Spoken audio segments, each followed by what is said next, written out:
So, good morning. Ngayon, tuturo ko naman kung paano i-set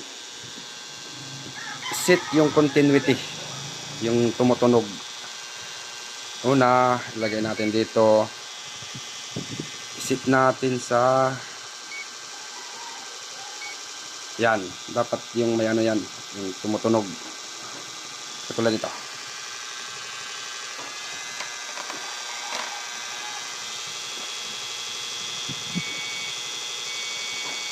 Para malaman natin kung shorted na talaga yung motor.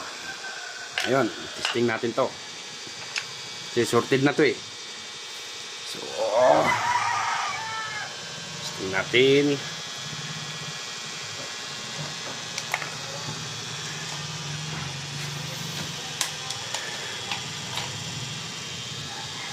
Dito muna sa dalawa.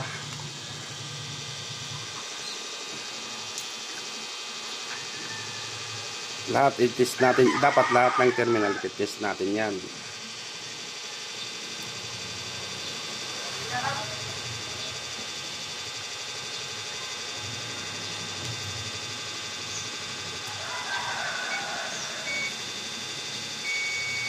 So, ito.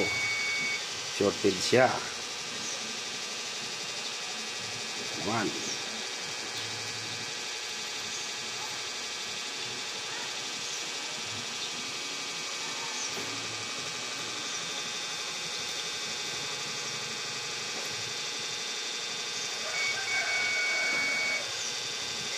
Ito pala dito. Dito pala yung pag-test niyan.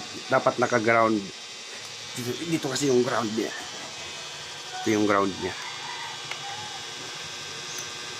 Ilagay mo lahat dyan sa mga terminal na yan.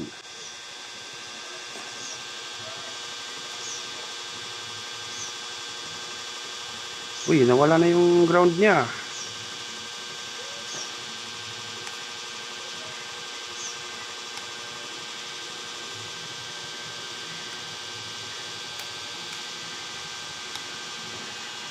Okay to, okay. Hindi na grounded to.